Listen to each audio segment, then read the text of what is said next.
اعوذ باللہ من الشیطان الرجیم، بسم اللہ الرحمن الرحیم۔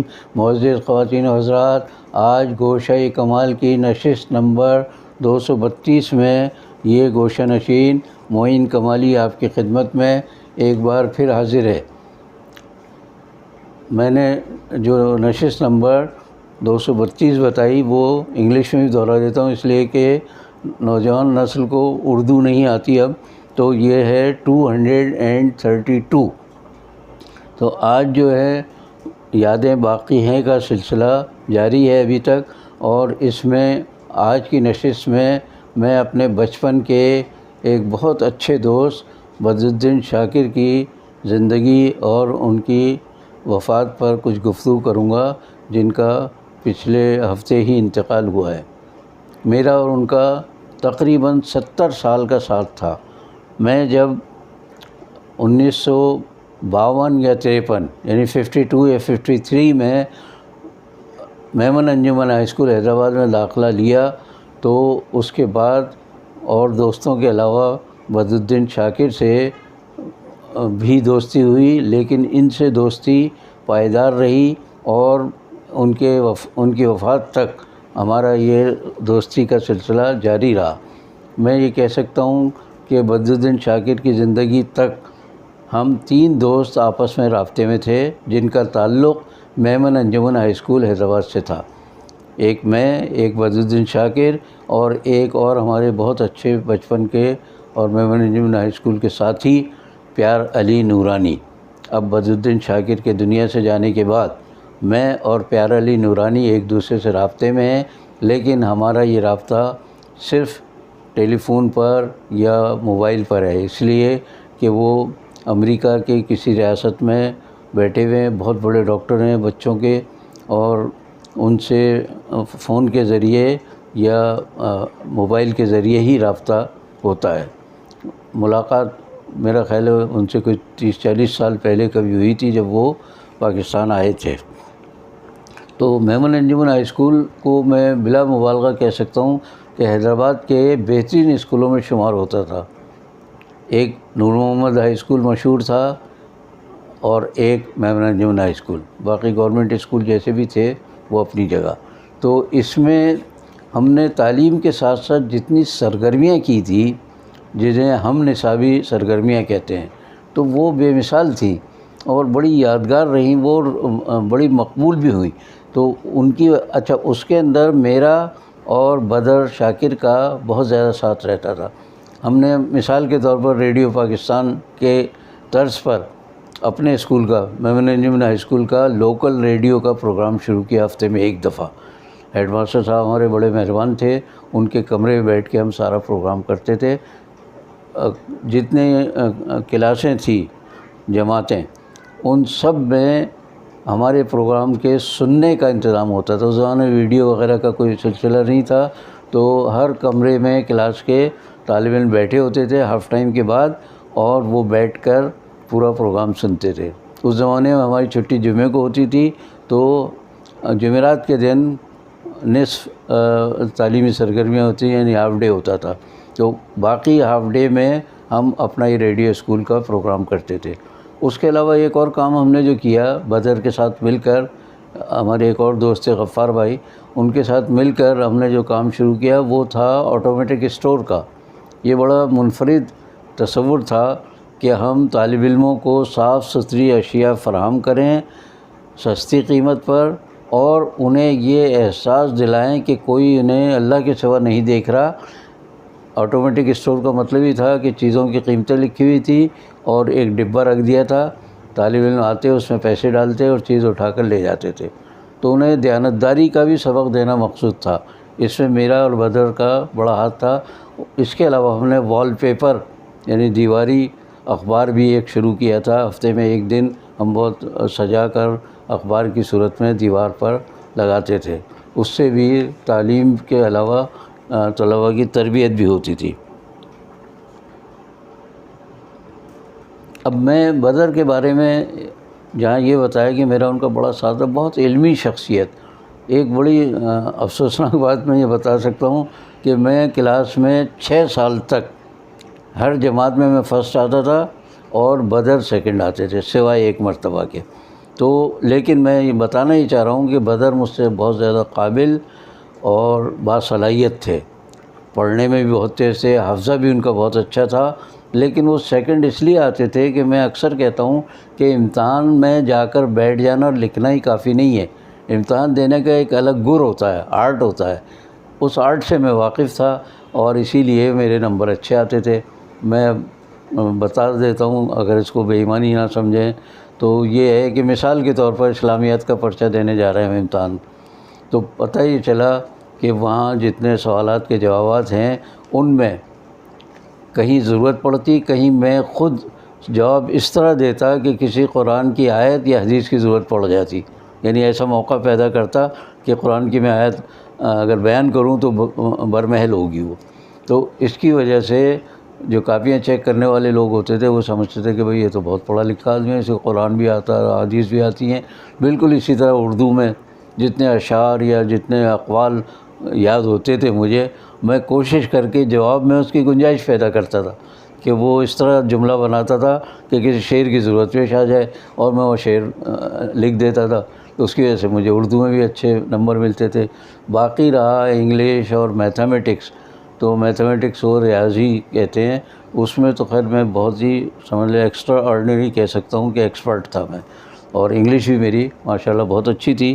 اور بدر ان ساری چیزوں میں میرے مقابلے میں زیادہ قابل تھے، لیکن وہی بات آ گئی کہ بیان کرنے کا یا امتحان دینے کا آرٹ انہیں نہیں آتا تھا اور مجھے آتا تھا.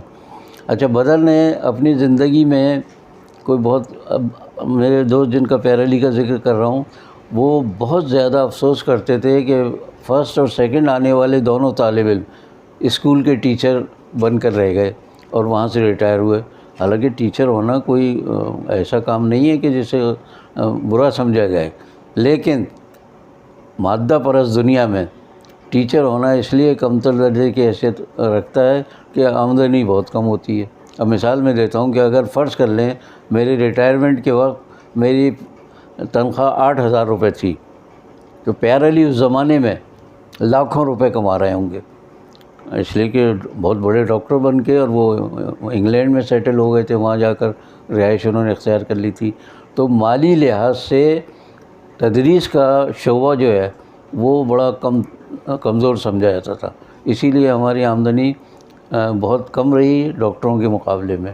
میں چونکہ سائنس کا بہت اچھا طالب علم تھا، ڈاکٹر میں بھی بن سکتا تھا، لیکن میرے ذہن میں فلسفہ پڑھنے کا سمجھے جنون سوار تھا، جس کی خاطر میں نے آرٹس میں داخلہ لیا تھا. تو بہرحال میں نے گنوایا کچھ بھی نہیں. میں ایک بات بڑے اطمینان سے کہتا ہوں کہ جتنا میں نے کم کمایا تو اللہ کے یہاں مجھے حساب بھی کم ہی دینا پڑے گا. بہت زیادہ کمایا ہوتا تو بہت زیادہ حساب دینا پڑتا کہ بھئی یہ اتنا پیسہ ہے تو فلاں جگہ کیوں نہیں خرچ کیا، غریبوں میں فلاں میں. غریبوں کے لیے حسب استطاعت آج بھی بہت کچھ کرتا ہوں میں جتنی میری حیثیت ہے، لیکن بہت سرمایہ ہوتا میرے پاس تو پتہ نہیں مجھے اللہ کے یہاں کتنی مشکلات پیش آتی اور جواب دینا میرے لیے مشکل ہو جاتا. تو بدر کے بارے میں بتا رہا ہوں کہ بدر الدین شاکر پورا نام تھا ان کا. تو وہ ایک بڑا علمی کام کر رہے تھے وہ، اور کئی سال انہوں نے اس پہ صرف کیے، اور وہ تھا واقعہ کربلا پر تحقیقی کام.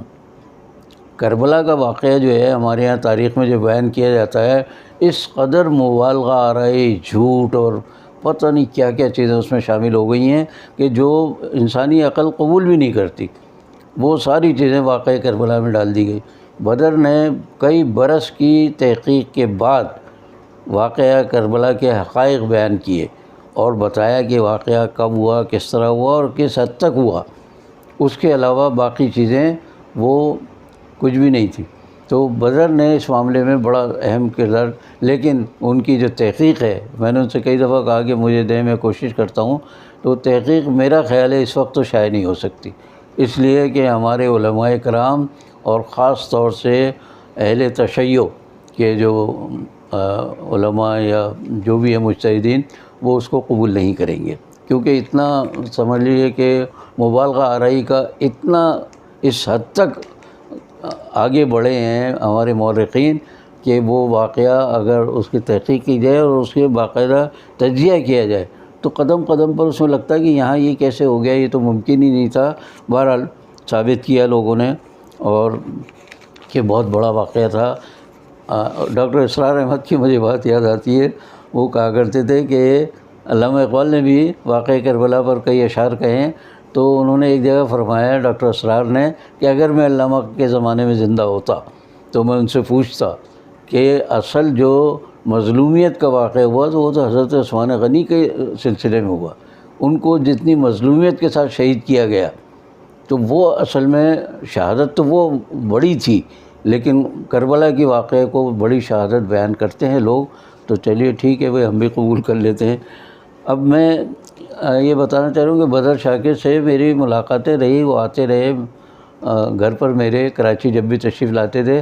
ابھی چند ماہ پہلے وہ کراچی میں اپنے بیٹے کے یہاں ملیر میں آئے ہوئے تھے، تو میں اپنے داماد کو، شکیل جن کا نام ہے، ان سے میں نے درخواست کی کہ یار چل کے ذرا ملوا دیں مجھے، تو وہ بڑی خوشی سے لے جاتے ہیں کہیں بھی اگر کہہ دیں۔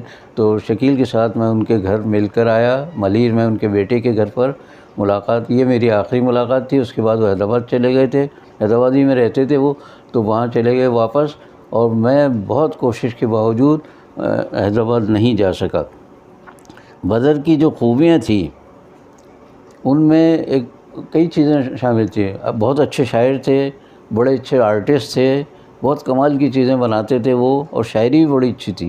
مجھے بچپن میں جب ہم اسکول میں پڑھ رہے تھے، 8ویں کلاس ہوگی شاید وہ، تو اس وقت وہ ایک نظم ہمارے یہاں تھی بریک بریک کے نام سے، انگلش کی نظم، اس کا اتنا خوبصورت ترجمہ کیا، میں حیران رہ گیا کہ ایک طالب علم جو ابھی میٹرک تک بھی نہیں پہنچا، وہ انگلش کی نظم کا اتنا خوبصورت ترجمہ کر سکتا ہے۔ تو وہ بہت اچھے شاعر بھی تھے، اور محقق تو تھے ہی، جو میں بتا چکا ہوں کہ بڑا تحقیقی کام انہوں نے واقعہ کربلا پر کیا تھا۔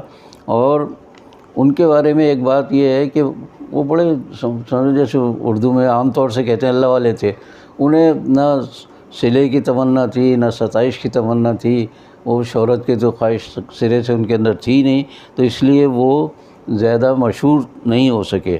لیکن بہرحال اگر کام دنیا میں اچھے کیے ہیں، تو اگر آخرت کا ہمارا تصور نہ ہو تو پھر شاید ہم اچھا کام بھی نہ کریں۔ ہمیں اللہ کے یہاں جواب دینا ہے، اس لیے ہم اپنے اچھے کاموں پر فخر کر کے اس کی خدمت میں حاضر ہونا چاہتے ہیں۔ بہرحال بدر کے بارے میں یہ کہہ سکتا ہوں کہ انہوں نے اپنی جتنی محنت کی، میرا ان کا میں نے بتا چکا ہوں 70 سال کا ساتھ تھا، اتنا بعضوں کی تو عمر بھی نہیں ہوتی جتنا ہمارا ان کا ساتھ رہا۔ آخر میں بدر سے سیکھا ہوا ایک سبق بتاتا ہوں، بڑا دلچسپ ہے وہ، اور شاید آپ کے بھی کام آئے۔ بدر جو ہے جب بولنے پہ آتے تھے تو بے تکان بولتے تھے، بولے چلے جاتے تھے، اتنا علم کا جیسے دریا بہہ رہا ہے یا معلومات کا سمندر ہے، تو وہ بولتے تھے اور ہم سنتے رہتے تھے بڑے سکون کے ساتھ، بہت اطمینان سے میں ان کی باتیں سنتا، بیچ میں بولتا ہی نہیں تھا۔ تو میرے اندر بعد میں لوگوں نے بتایا کہ یہ واقعی ہم بھی سنتے ہیں، لیکن میرے اندر تو بچپن سے یہ سمجھ لیں عادت بن گئی تھی کہ میں سنتا تھا خوب، اور بولے چلے جا رہے میں سنتا رہتا تھا۔ یہ عادت میری زندگی میں بعد میں بہت کام آئی۔